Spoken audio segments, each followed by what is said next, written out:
Nous célébrons le Seigneur par nos acclamations. Je nous prie en même temps aussi de reprendre nos places dans sa présence.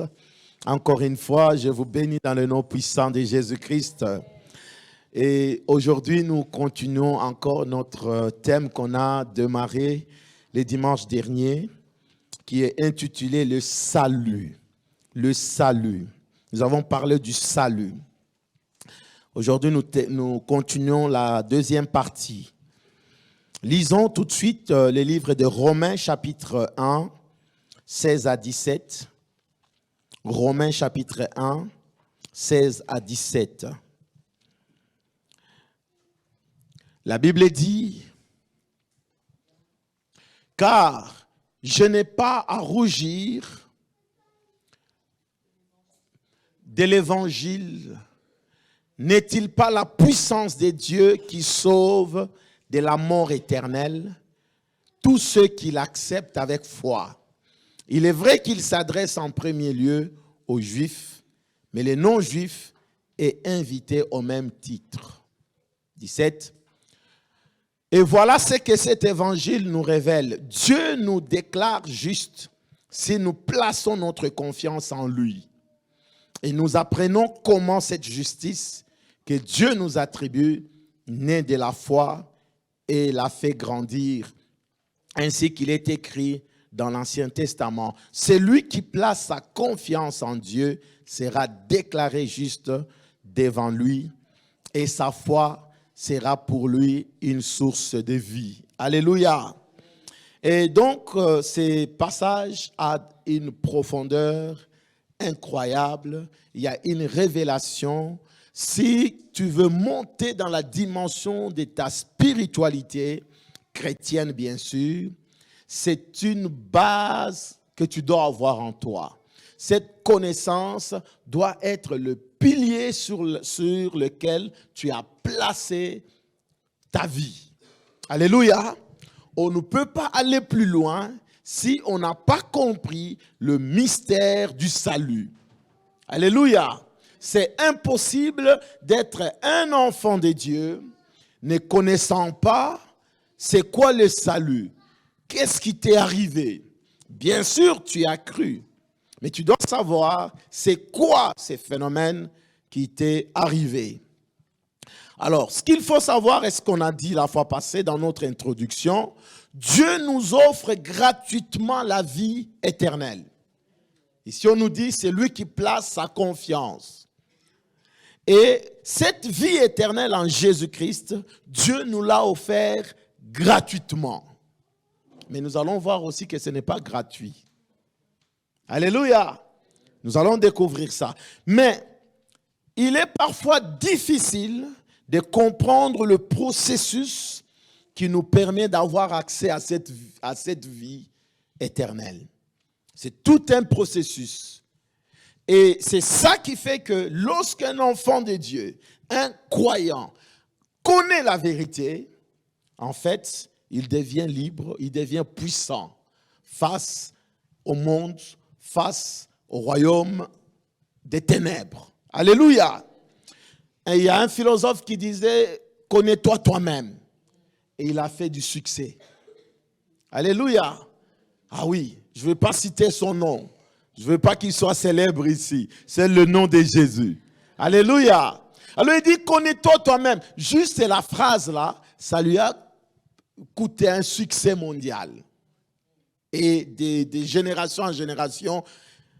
En fait, il a découvert que pour être fort, il faut se connaître soi-même.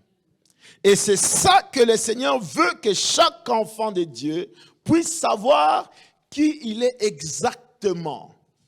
Et tout commence par le salut, ton salut. Alléluia. Alors, pour cette raison, la Bible nous dépeint plusieurs portraits. La Bible nous parle premièrement du salut, de la rédemption et de la justification. C'est sous forme triangulaire. Quand on parle du salut, directement, ça nous conduit à un autre concept concept qu'on doit connaître, la rédemption. Dis un peu rédemption. Prononce un peu bien. Rédemption. Tu peux prononcer avec fierté parce que nous sommes en train de parler des choses du royaume. Rédemption. Alléluia. Alors, ça marchait comme ça. D'ailleurs, ce matin, si on te pose la question, qu'est-ce que vous avez vu? On a vu le salut et la rédemption. Quand tu dis ça, tu as tout le message d'aujourd'hui. Et je dois te rassurer que en ayant la clarté, la révélation de ces concepts, aucune puissance ténébreuse ne peut faire face à toi. Aucune puissance maléfique ne peut venir te mettre à terre parce qu'au moins tu connais la vérité. Alléluia. Donc, salut, rédemption et justification, ça marche ensemble. Et la fois passée, nous avons parlé sur le salut. Nous sommes allés en détail. Nous avons dit que le salut, en grec, sotéria, signifie délivrance. Faire passer en toute sécurité. Et aussi, c'est préserver du mal. Alléluia. Et Dieu nous a délivrés du mal et nous a sortis, nous étions perdus, pécheurs, et nous a tendu la perche pour nous sortir de là afin que nous lui appartenons dans son royaume. Et nous avons dit que le salut, c'est comme l'autoroute. C'est comme une autoroute à sens unique. Alléluia. Et dès qu'on est engagé dans le salut, on est engagé, on doit aller jusqu'au bout. S'arrêter, ça devient catastrophique. Sur ce chemin, c'est sens unique. Donc, tu ne peux pas croire être sauvé et après tu dis, bon, ça va, je vais rentrer encore dans le monde. Là, c'est fini, tu as tout raté. Tu dois y aller jusqu'au bout. C'est une autoroute, quand on y entre, on doit aller jusqu'au ciel. Malheureusement, ceux qui n'ont pas compris, ils ont fait naufrage. Alléluia. Mais je prie de tout mon cœur, toi qui entends ces messages, que ton salut soit préservé, que l'Éternel te garde jusqu'au ciel. Jusqu'au ciel. Parce que bientôt le Seigneur revient. Le salut, c'est la seule chose que tu dois garder jalousement. Alors nous avons dit que c'est aussi cette autoroute à deux côtés. Alléluia. Sur cette autoroute, il y a deux côtés. Côté droit et côté gauche, c'est-à-dire la grâce et la foi. Donc nous sommes sauvés par grâce. Au moyen de quoi? De la foi. La grâce, nous avons dit que c'est Dieu qui nous fait grâce. Nous ne méritons pas. Ce n'est pas qu'un bon matin, oh Seigneur, je viens te donner une grosse offrande pour me donner le salut. Non. Ou par ta piété, ton comportement. Je vais être correct, je suis comptable. Même s'il reste 2 centimes, je ne peux pas voler. Alléluia. Ce n'est pas ça, ce n'est pas tes actes, ce n'est pas tes œuvres qui vont te donner le salut. Alléluia. Certains disent, oh, qu'est-ce que moi je fais? Moi je marche correctement. Mais si tu n'as pas le salut, tu iras en enfer, même si tu fais des bonnes œuvres. C'est pour cela que nous devons compter sur la grâce de Dieu. C'est Dieu qui nous sauve par sa grâce. La grâce, c'est quoi? On ne mérite pas. Il regarde, oh pécheur, tu as offensé tellement Dieu, au point où même ta génération trouve que tu es quelqu'un de très méchant. Mais Dieu te regarde et dit, je t'étends la perche, je te sauve. Alléluia. Et quand tu réalises le mal que tu as fait, tu as offensé Dieu, et que Dieu te pardonne de cette manière-là, bien-aimé, tu vas prendre au sérieux le salut. Et deuxième côté, c'est le côté de la foi. Donc, grâce et foi. Alors la foi, ça c'est maintenant nous. C'est maintenant toi. Si tu n'exerces pas la foi c'est quoi? Qu'est-ce que signifie la foi? C'est une... Ah, ça, je suis content. Une ferme assurance des choses qu'on espère et une démonstration de celles qu'on ne voit pas. Tu n'es pas obligé de voir pour maintenant accepter. Non, ne sois pas Saint Thomas. Quand tu entends la nouvelle, tu crois. Seigneur, je crois que tu es mort à la croix, tu es ressuscité et tu es maintenant monté au ciel. Seigneur, je crois en cette œuvre, je te donne ma vie. Et cet événement s'est passé il y a plus de 2000 ans, mais nous y croyons. Dieu a besoin de la foi. Donc la grâce, ça c'est Dieu. C'est pour cela que si ton oncle n'est pas encore sauvé, continue à prier jusqu'à ce que la grâce aussi lui soit tendue. Ça c'est Dieu, ça c'est Dieu qui fait. Il fait grâce à qui il veut. Ça, nous en tant qu'humains, on ne peut pas s'ingérer. C'est lui-même. Alléluia. L'apôtre Paul, le persécuteur, il s'appelait Saul. Il a eu la grâce. Mais d'autres avec qui ils étaient, ils sont morts dans leur truc. Mais l'apôtre Paul a eu grâce. C'est pourquoi il parle de grâce sur grâce. Alléluia. Et il a été sauvé. Dieu nous fait grâce. C'est pourquoi nous devons l'adorer, le louer. Tu sais combien de gens qui sont même mieux que toi, qui sont plus intelligents que toi, qui comprennent des choses. S'il a la possibilité de lire la Bible, il peut lire ça dans un jour. Mais il n'est pas sauvé. Alléluia! Pas sauvé. Dieu t'a fait grâce, il nous a fait grâce. Est-ce que quelqu'un peut acclamer le Seigneur? Acclame-le, acclame-le, acclame-le. Alléluia! Merci Seigneur. Alors si tu as compris déjà ça, tu t'es rattrapé au dimanche passé. Mais ce n'est pas tout, hein. Les dimanches, c'était une autre onction. Alors aujourd'hui, nous continuons avec le concept de la rédemption. Tu peux écrire rédemption. Alors, ces mots, la racine du mot rédemption en grec, apolutrosis,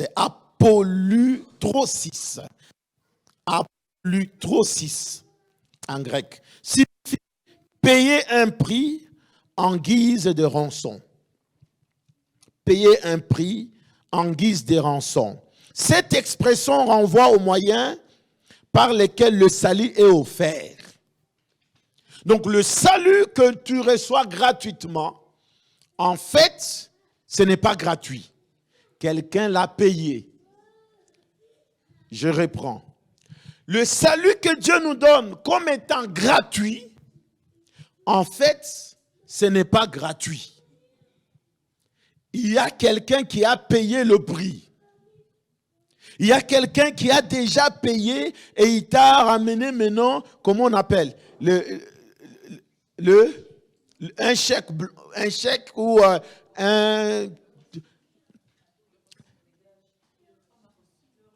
le reçu pour non, quand le pasteur a anniversaire, on me donne des trucs, va dans les magasins récupérer.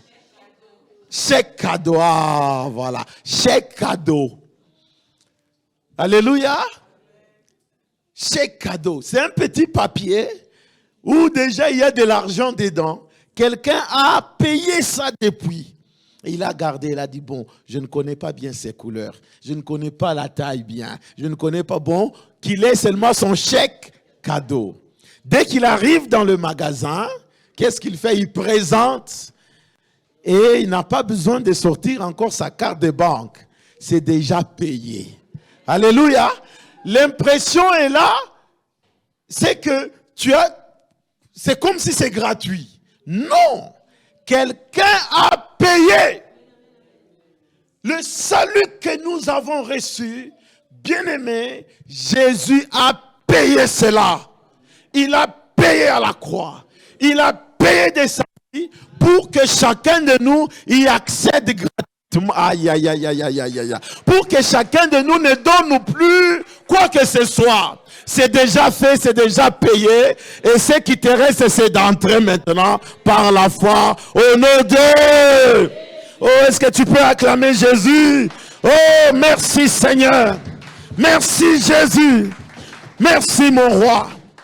Si nous comprenons déjà cela, quelque chose change. Le match prend d'autres couleurs. Tu deviens maintenant en train de mener le jeu. Parce que l'ennemi profite de ton ignorance. Alors nous allons voir 4 choses ce matin. 4 choses. J'allais dire 4 idées ou 4 révélations. La première. En fait, ça résume un peu ce que nous venons de dire. Mais j'ai voulu que nous le comprenions bien parce que c'est un enseignement.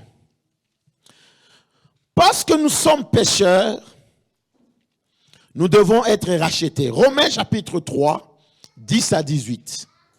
Parce que nous sommes des pécheurs, nous avons besoin d'être rachetés.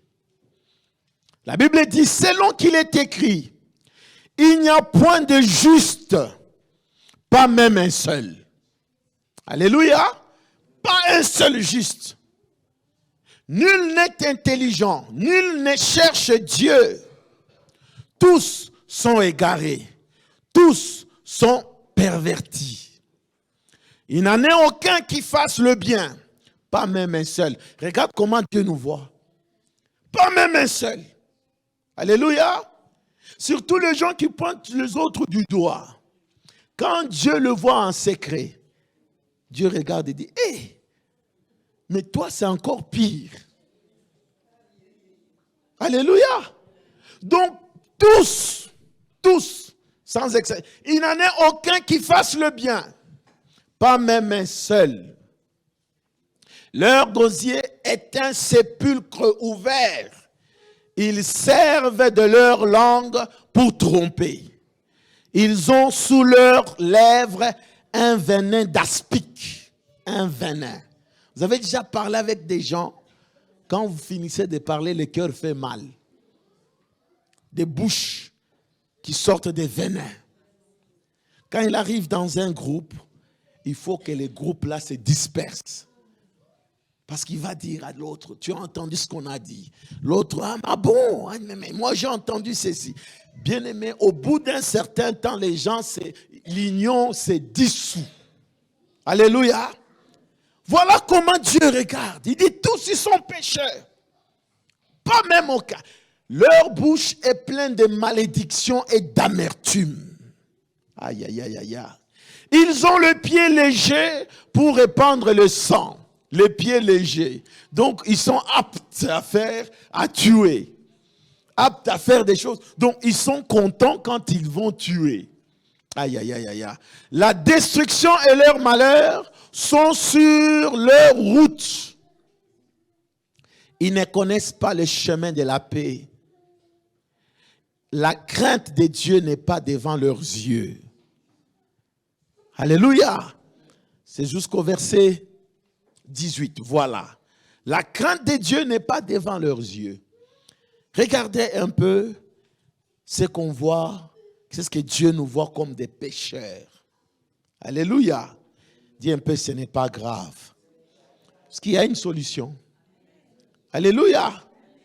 Alors, prends ces 4 éléments. Je commente le texte ici. Le premier élément, à savoir, c'est que tous les êtres humains sont éloignés de Dieu à cause de la nature pécheresse. Deuxième élément, ils sont sous la domination de la puissance de Satan. Tout le monde, sans exception. Sans exception. D'ailleurs, lisons Actes chapitre 10, le verset 38. Actes chapitre 10, le verset 38.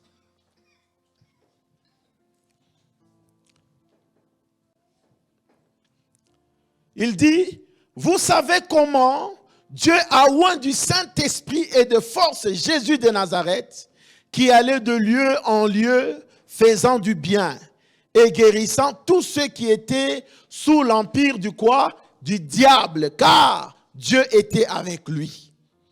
Donc tous sommes sous la domination de Satan. Et nous avons besoin du salut. Troisième élément, ils sont esclaves du péché. Romains 6, le verset 6. Tous ils sont esclaves. Donc le péché les a tenus au cou. Alléluia. Comme esclaves. Le péché les pousse à faire le mal. Le pousse à aller tuer. À aller commettre le meurtre, le péché. Amène les gens à faire des choses, à ne pas craindre Dieu. C'est ça la condition des êtres humains. Alléluia. Sachant que notre vieil homme a été crucifié avec lui afin que le corps du péché fût détruit. Le corps du péché fut détruit pour que nous ne soyons plus esclaves du péché. Voilà le travail que le Seigneur a fait. Et le quatrième élément, ils ont besoin d'être délivrés de la culpabilité du péché, de la puissance du mal et du châtiment qui en découle. Ils ont besoin d'être délivrés de la culpabilité du péché, de la puissance des ténèbres et du châtiment qui en découle. Alléluia. Romains 1, le verset 18, on peut lire. Donc, cette première révélation, chacun de nous doit savoir que peu importe ta position, ton éducation, tu ne voles pas, tu n'insultes pas. Ça, c'est l'éducation qu'on peut recevoir dans la famille, à l'école. Des bonnes manières. Tout ça, c'est rien. Mais nous avons besoin d'être rachetés parce que tous les êtres humains sont des pécheurs. Quelqu'un va dire, mais comment ça? À partir d'Adam et Ève, quand ils ont chuté, ils ont eu la chute, ils ont contaminé toute la race humaine, de telle sorte que nous étions tous éloignés de Dieu. Éloignés de Dieu. J'aimerais inciter quelqu'un à intercéder pour le salut de sa famille. Bien-aimé, pas même aucun, que tu sois enfant pasteur, ton père est apôtre, prophète, tu es né des grands-pères, la lignée a commencé des générations, ils ont servi Dieu. Mais si tu n'as pas le salut, tu n'es pas sauvé, tu es éloigné de Dieu, et le jour où tu quittes la terre, tu ne reverras pas les gens de foi dans ta famille. Alléluia! Ça va être catastrophique. Le fait que ta femme ou ton mari prie, croit à le salut et que toi tu n'es pas sauvé, bien-aimé, une fois que tu as quitté cette terre, vous n'allez plus vous revoir. C'est le moment de prier. C'est le moment de crier à Dieu. Il y a tous ces programmes de 21 jours. C'est pour chercher que Dieu sauve. C'est le moment. Il y en a qui croient que Dieu aura pitié ces jours-là en disant, bon, ça va, toi, tu croyais au moins. Mais tes enfants, comme ils faisaient des fiers, bon, ça va, écoute, je mets... Vous savez, tu peux tomber sur un professeur qui cote, hein, il regarde, il dit, bon, tu as 5, bon, je mets 6. Ça, il est humain. Ce jour-là, Dieu sera intransigeant. Tu n'as pas cru, alors que la bonne nouvelle était annoncée. Ton chemin, c'est là, c'est l'enfer. Alléluia. Même les justes seront sauvés de justesse. Avec beaucoup de persécutions, des difficultés. Même le juste que tu vois. Parce que la séduction est sur toute la terre. Alléluia. La séduction caractérise ce temps de la fin. De telle sorte que même les sauvés, quand nous serons auprès du Seigneur, on va commencer à raconter, Seigneur, c'est vrai que j'ai lutté, Seigneur. Lui-même, il dira, j'ai vu comment tu avais lutté. J'ai lutté pour me préserver de l'immoralité sexuelle. Je me suis préservé du vol. J'étais même comptable. Je voyais de l'argent comme ça. Mais je disais, Seigneur, pour toi. Il a dit, oui, je voyais cela. Je voyais comment tu t'es gardé, tu ne t'es pas laissé suyer par le monde pour mon nom. Le Seigneur voit. Alléluia. À plus forte raison, les gens qui disent, mais vos histoires là, qu'est-ce que vous faites là-bas? C'est quoi gentleman? Bien-aimé, ces jours-là, ils créeront pitié. Ça ne sera plus possible. Alléluia. Ça ne sera plus possible et ça va être trop tard. Trop tard. Trop tard. Ne quitte pas la terre sans croire. Même si en mourant, la famille convoque les gens, venez, on va prendre mon Seigneur avec une toge. Alléluia. Une grosse croix et l'eau bénite pour dire, Seigneur, nous te recommandons cette âme, que cette âme aille en paix. Bien-aimés, ce sont des scénarios, c'est de la farce. Je vous assure, nous faisons des actions de grâce. Alléluia. Quand nous perdons le nôtre, nous sommes dans la foi, dans la joie de dire, Seigneur, il est allé se reposer. Nous sommes témoins de sa foi. Alléluia. Et nous rendons grâce à Dieu. Mais celui qui n'a pas cru, bien-aimé, ça ne sert à rien. Moi, je n'y vais pas. Alléluia. Pasteur vient parce que, voilà, ce frère, il est de mon quartier. Il dit, mais je ne le connais pas. Il fréquentait quelle église? Quelle est sa foi? Il faut oublier. Il dit, amenez là où il y a la grosse cathédrale. Là, on amène les gens au ciel. Alléluia. Bien-aimé, c'est des réalités. Si nous ne le disons pas aujourd'hui, je ne sais pas quand est-ce qu'on le dira, mais je suis obligé de te dire cette vérité. La rédemption, c'est le prix que Jésus a payé pour que quiconque croit soit sauvé, qu'il reçoive le salut. Mais maintenant, toi, tu refuses, tu négliges, tu crois que tu auras un autre programme en particulier pour toi. Non, il n'y a pas d'autre possibilité. Il n'y a pas. Tu es mort sans avoir cru. Bien-aimé, c'est fini. C'est fini. C'est pour cela, la meilleure des familles, c'est la famille spirituelle. Nous sommes sûrs que toi tu as cru, moi j'ai cru, nous sommes sauvés. À coup sûr, nous allons nous voir. Alléluia, nous allons nous voir. Mais malheureusement pour ceux qui jouent avec ça, des fois, là, ils nous critiquent. Oh, c'est quoi ces gens? Chaque dimanche, ils sont bien là, propres. Qu'est-ce qu'ils vont chercher là-bas? Alléluia! Noé était en train de leur dire, attendez, Dieu m'a dit qu'il va détruire le monde. Venez, changez seulement votre façon de voir. L'arche est là. On trouvait Noé comme un fou. Mais quand l'arche était fermée, ce n'était pas Noé, hein. C'est Dieu qui avait fermé l'arche. C'était fini. Parce que s'il avait donné la possibilité à Noé de fermer la porte de l'arche, Noé allait se souvenir de son voisin qui était généreux. Un voisin qui était souriant, gentil. Noé allait dire non, voisin, toi viens, entre. Je ne ferme pas maintenant. Je vais retarder encore. Voisin, le temps de supplier le voisin.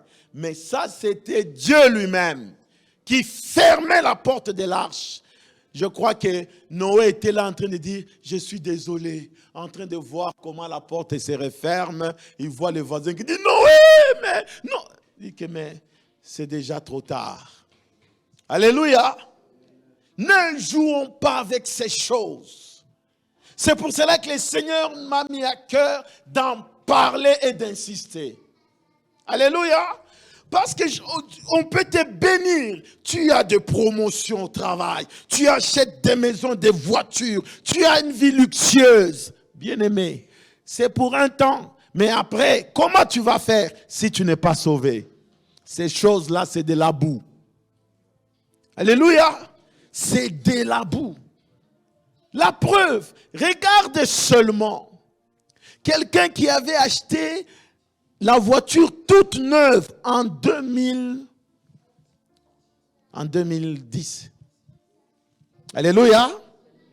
0 km en 2010. En 2023, si vous revoyez ces voitures-là, c'est des voitures qui sont maintenant à la casse.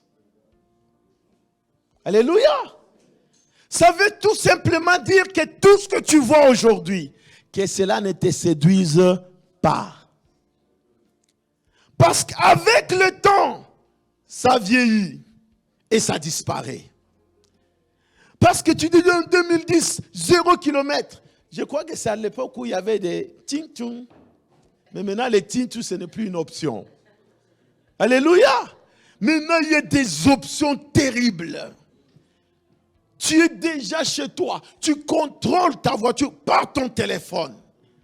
Bien-aimé. Et c'est là que je réalise. Je me dis, hé, Seigneur, si nous nous accrochons à ça, nous perdons le temps. Alléluia. Bien-aimé. Vous savez, un chrétien ne peut même pas avoir les soucis. Oh, je n'ai pas les habits. Oh, je ne sais pas payer le courant. Oh, je ne sais pas. Un chrétien ne doit même pas s'inquiéter. C'est pas normal. Parce que même les anges nous regardent et disent qu'ils n'ont pas compris. Le salut dont on parle a fait l'objet des investigations. Les prophètes regardaient. Mais c'est salut dont le prophète parle. C'est quoi? Nous voulons en savoir plus. Ils cherchaient. Mais le salut là, nous l'avons aujourd'hui. Nous l'avons aujourd'hui. Eh bien-aimés, nous l'avons aujourd'hui. Je prie Dieu ce matin que tous les membres de nos familles aient la grâce d'être sauvés. Oh Seigneur Jésus, tu es à la porte. Sauve nos enfants, sauve nos amis, sauve nos familles. Nous te supplions. Nous te supplions. Mais bien-aimés, ça va être une grande joie. Si ton père est sauvé, ta mère est sauvée, tes enfants, tous tes enfants, tes frères et sœurs, sauvés, vous vous retrouvez auprès du Seigneur, oh, dans la gloire, où tu regardes, oh, ma fille, tu avais cru aussi en vérité. Aïe, aïe, aïe, aïe, aïe. Bien-aimé, parce que la vie continue. Le corps va rester dans la terre, mais le toi-même qui est à l'intérieur, l'esprit de l'homme ne meurt jamais, mais est destiné pour quelque part. Alléluia. Est destiné pour quelque part. Tel que tu es là. Regardez combien même le corps vieillit. Le corps vieillit. J'étais en train de suivre une émission, c'était à la radio, je ne sais pas quelle, je suivais ça dans la voiture. Une dame en train d'avoir des déprimés. Pourquoi? Parce que les rides ont commencé. J'ai dit, mais c'est par manque du Seigneur. Ça, c'est l'absence de Jésus. Alléluia. Ça, pour un chrétien, il est même fier. Il dit, Seigneur, nous avons parcouru avec toi. Nous avons de l'histoire avec toi. Et tu as l'assurance. Aïe, aïe, aïe, aïe, j'aime le Seigneur. Tu as l'assurance d'avancer. Le plus grand miracle qui t'est arrivé, c'est le salut. C'est le plus grand miracle. Deuxième révélation. Le sang de Jésus est le prix à payer pour le rachat de notre esclavage. Nous sommes des esclaves. Jésus a payé un prix qui s'appelle le sang. C'est pour cela, je peux te le dire et te garantir. Lorsque tu as compris le prix que ça coûtait le salut, je t'assure que Dieu ne peut pas jouer avec ça pour que les diables viennent te prendre encore en esclavage. Alléluia. Dieu a tellement payé un prix qui est tellement cher qu'il n'accepterait pas qu'un petit sorcier décide de ta mort comme ça. Qu'un démon vienne prétendre avoir de l'emprise sur toi. C'est pour cela que quand nous faisons la Sainte Seine, vous ne savez pas le mystère qui se fait derrière les rideaux. Tout le jour, il décide de nous faire mourir. Vous savez pourquoi nous ne mourrons pas? Parce qu'il y a un sang qui parle pour nous. Je déclare sur ta vie ce matin, là où les sorciers veulent te toucher, je brandis le sang de Jésus, qu'il te lâche, qu'il te libère, qu'il lâche ta famille, au nom de Jésus. C'est pour cela que la Bible dit que le Fils de Dieu a apparu, apparu, il a fait son apparition et a mis le sang pour détruire les œuvres du diable. Ainsi je déclare toutes les œuvres de sorcellerie dans ta famille qui vous retenaient captifs, qui vous retenaient esclaves dans l'incrédulité, dans le péché. Je vous libère au nom de Jésus, au son de ma voix. Quiconque en ces lieux, ou celui qui m'entend, qui est sous l'emprise du mal, l'emprise de sorcier, qu'il soit libéré au nom de Jésus. Robobo shakababa.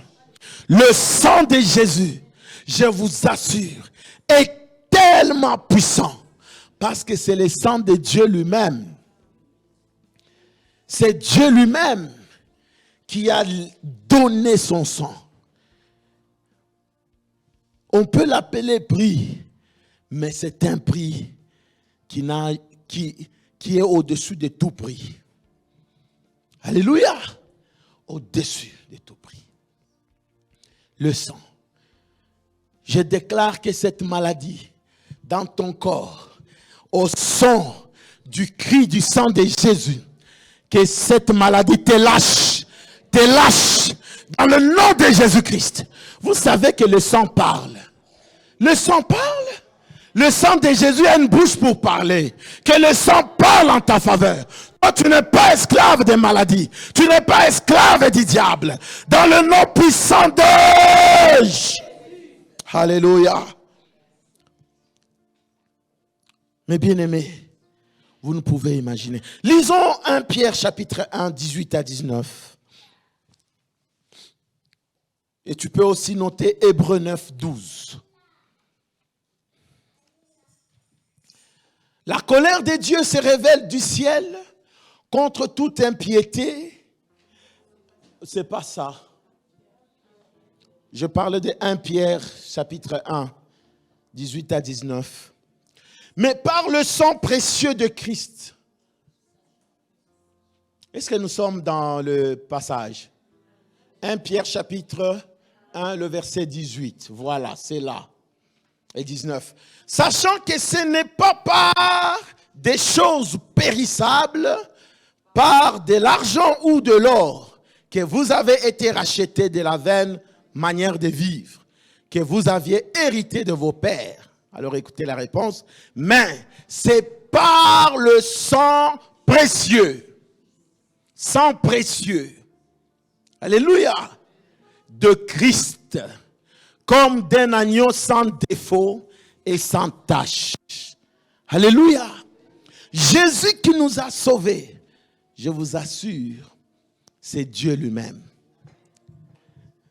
Quand il est venu, ce n'est pas parce que Joseph était son père, dit un peu père. Mais il n'avait pas le sang de Joseph. Alors, la condition où Jésus était, si on lui demande, mais Jésus, t'as quel âge? À votre avis, qu'est-ce qu'il peut répondre? Alléluia. Il y a deux réponses.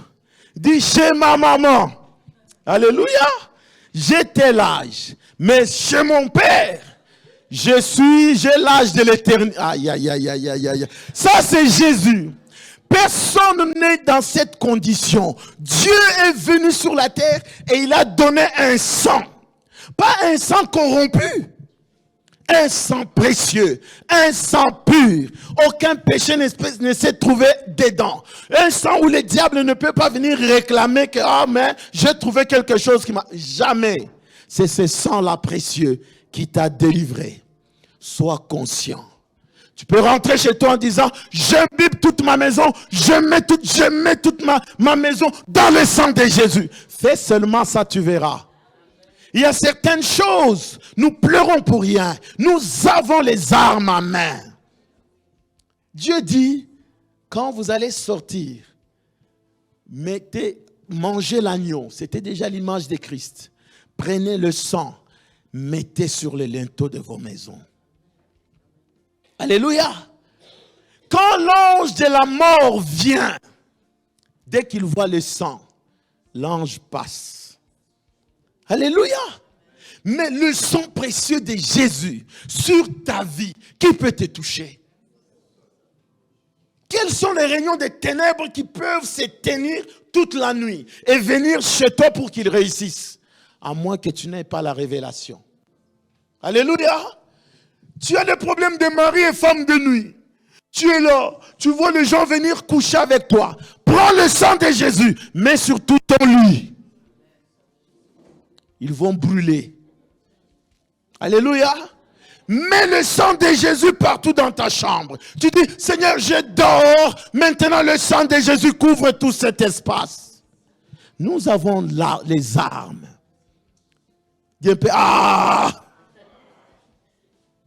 Il faut se fâcher avec ça. Vous trouvez un chrétien, on l'a étranglé. Oh, toute la nuit, on m'a étranglé, je ne dors. Oh, bien-aimé, tu as le sang de Jésus avec toi. Le sang de Jésus parle, écrit justice. Troisième révélation, c'est que nous devons savoir, c'est notre situation après la rédemption. Quelle est ta situation? Nous sommes dans quelle étape? Comme je disais avec le salut, il y a 3 étapes. Je ne veux pas y revenir. Mais de même avec la rédemption, tu dois le savoir. Lisons 1 Corinthiens chapitre 6, 19 à 20.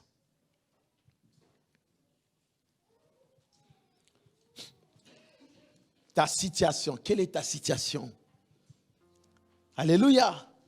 Ne savez-vous pas que votre corps est le temple du Saint-Esprit? Quelqu'un qui est racheté, tu deviens un temple. Y a-t-il des temples ici? Aïe, aïe, aïe. Est-ce qu'il y a des temples ici? Considère-toi, tu es un temple. Le temple de Dieu. Ne savez-vous pas que votre corps est le temple du Saint-Esprit qui est en vous et que vous avez reçu de Dieu et que vous ne vous appartenez point à vous-même? Est-ce que quelqu'un a compris sa situation maintenant? Ça, c'est une situation merveilleuse. Tu es le temple de Dieu. Dieu est en toi. Dieu vit en toi. Le grand Dieu est en toi. Ô temple de Dieu. Et celui qui touche au temple de Dieu, celui qui ose toucher à ce temple, il s'est condamné lui-même à la mort. Alléluia. Alors il dit, car vous avez été rachetés à un grand prix. Glorifiez donc Dieu dans votre corps et dans votre esprit qui appartient à qui? À Dieu.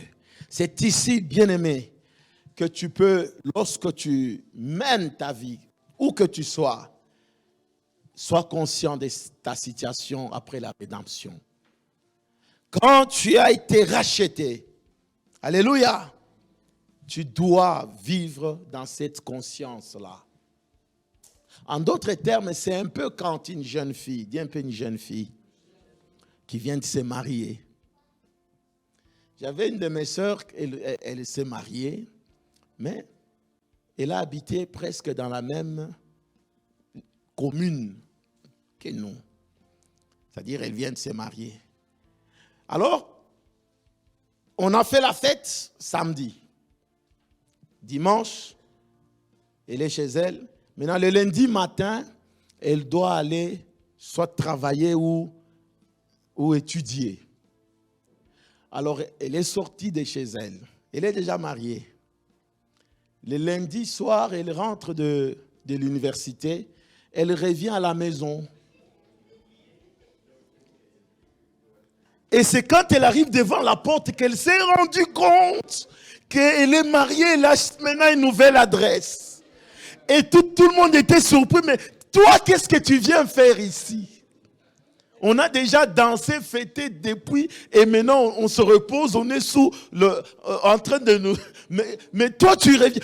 Alors, elle se rend compte elle-même, elle est étonnée, dit, hé! Le réflexe de rentrer chez ses parents. Alléluia! Bien-aimé, c'est exactement ce qui nous arrive en tant que chrétiens. Quand tu es racheté, bien-aimé, tu dois marcher comme cette femme qui vient de se marier. Alléluia. Les anciens compères là, ah bon? Oh, on a raté, c'est fini. Alléluia. Ah oui. C'est comme cette femme qu'on a épousée, qui est déjà Madame telle. Madame Philippe. Alléluia. Je prophétise, je ne sais pas si c'est Philippe qui viendra, je ne sais pas. Mais Madame Philippe est déjà mariée. Maintenant, quand il est déjà marié, tous les autres là, c'est déjà fini. Alléluia. Même s'ils sont riches, très beaux, mais tu es déjà la femme de quelqu'un. C'est ça la condition dans laquelle nous sommes. On peut te solliciter là-bas. Considère-toi comme cette femme qui appartient déjà à un homme. Alléluia. On ne touche pas à la femme de quelqu'un. L'église est la femme de Christ. Donc tu deviens la femme de Christ. Ce qui fait bien-aimé, tu es privilégié. Aucun démon ne peut pas venir coucher avec toi.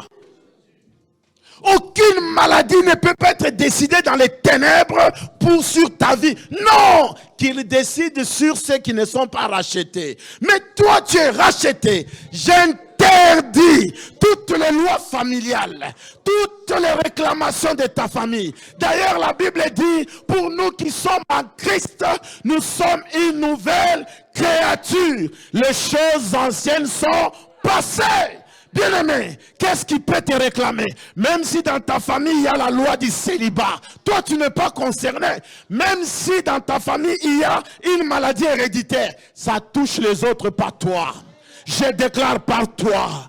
Pas toi. Tu n'es pas concerné par les échecs familiales. Tu n'es pas concerné par les célibats de la famille. Tu n'es pas concerné. Tu n'es pas condamné. Bien-aimé, Romains 8 déclare, il n'y a point de condamnation pour ceux qui sont en Jésus. Ézéchiel, chapitre 16. Je vais terminer par là. Quelque chose dans ta vie ne va pas. Et le Seigneur décide ce matin de te délivrer. Tu es encore connecté à la situation familiale. Parce que quand nous naissons, nous venons d'une famille. Alléluia. Jésus n'a pas hérité du sang de Joseph. Pourquoi? Parce que s'il avait reçu le sang de l'homme, parce qu'en fait, l'enfant n'est pas en contact avec le sang de la maman. C'est pour cela que les mamans qui sont sidatiques peuvent avoir la grossesse et engendrer et mettre au monde un enfant sain, sans maladie. Alléluia. À moins qu'au moment de l'opération, qu'on mélange le sang. Là, on contamine l'enfant. Mais l'enfant porte le sang qui vient du Père. Alléluia. Maintenant, le problème que nous avons aujourd'hui, Nous sommes chrétiens, enfants de Dieu, rachetés, mais la même pauvreté qui règne dans la famille, qui est issue des générations avant. Ça peut être les célibats. Tu regardes ta vie. Ta mère a été célibataire. Toi, non, la grand-mère, la mère, toi aussi. Et c'est toutes les filles dans la famille. Et celui qui s'est marié doit sortir pour redevenir célibataire. Et toi, tu vas louer Dieu, chrétien, enfant de Dieu, vivant la même chose. Alléluia. C'est ici où le Seigneur a dit, c'est fini ça. Toi, tu n'es plus concerné par la malédiction de ta famille. Tu n'es plus concerné par des phénomènes venant des ténèbres de ta famille. Tu n'es plus concerné. Tu n'es plus concerné. Bien-aimés, lisons Ézéchiel chapitre 16, 2 à 5. Très rapidement, on va prier. Et nous allons comprendre quelle est la maladie jusqu'à aujourd'hui. Et l'ange qui va t'opérer est déjà présent. Alors il dit, fils de l'homme, fais connaître à Jérusalem ses abominations. Tu diras, ainsi parle le Seigneur, l'Éternel, à Jérusalem, par ton origine, dis un peu mon origine, par ta naissance, tu es du pays de Canaan. Donc par ton origine, par ta naissance. Alléluia. Et le Seigneur sait de quelle famille tu viens, de quel village tu es. Alléluia. Il te donne, parce que tu dois connaître l'historique spirituel de ta vie. Pour certains, ils avaient des grands-mères. Quand elles s'aimaient à faire des incantations, elle peut entrer dans un arbre, 48 heures. Elle sort. Il y en a qui se vantent. Nous, notre grand-mère, aïe, aïe, aïe. J'avais un grand-père, lui, qui prend un arbre, un morceau comme ça, il peut parler et lancer la malédiction. Vous voyez combien ils ont servi les diables. Et tu es ici de cette famille. Alléluia. Et tu vis la même chose, la même malédiction. C'est impossible. Voilà pourquoi, quand tu connais la rédemption, ta vie change. Alors il lui dit, tu diras ainsi parle le Seigneur l'Éternel à Jérusalem, par ton origine, par ta naissance, tu es du pays des Canaan. Ton père était un Amoréen et ta mère une Hétienne. Aïe, aïe, aïe, aïe, aïe, aïe, aïe. Vous voyez que les deux spiritualités du côté de ta mère et de ton père sont sur toi. Tu es le produit de ces spiritualités. Ces spiritualités qui te réclament. Alléluia. Si l'esprit de célibat n'est pas venu du côté des pères, il viendra du côté de la maman. Si cette maladie qui te réclame, tu vas voir toi-même. C'est pourquoi même dans les hôpitaux, on demande, est-ce que cette maladie ici, y a-t-il les gens dans ta famille? On pose la question pour savoir d'où ça vient. Il y en a qui prennent le téléphone, non, je dois appeler. Bon, tante telle. Est-ce qu'on m'a dit que, voilà, il y avait combien de cancers dans la famille? Et la tante dit, mais qu'est-ce qui se passe? Mais ici, il y a une opération qui va se faire. Il y a une opération qui doit se faire. Tu n'as pas besoin d'aller encore chercher les tantes ou les oncles pour demander qu'est-ce qui s'est passé. Ici, Jésus connaît toutes choses. Il connaît de quelle famille tu viens, de quel père ou de quelle mère. Tu n'as plus besoin de ça. Tu as besoin de passer par l'opération pour séparer avec toutes ces choses spirituelles maléfiques pour être maintenant la nouvelle créature. Dans le nom de... Écoutez, il dit, continue. 4. À ta naissance. C'est là que se trouve le problème. Au jour où tu naquis, ton nombril n'a pas été coupé. Tu n'as pas été lavé dans l'eau pure, dans l'eau pour être purifié. Tu n'as pas été frotté avec du sel. Tu n'as pas été enveloppé dans le linge. Alléluia. Ça, c'est pas physique. Tu as l'ombril, dis un peu l'ombril spirituel.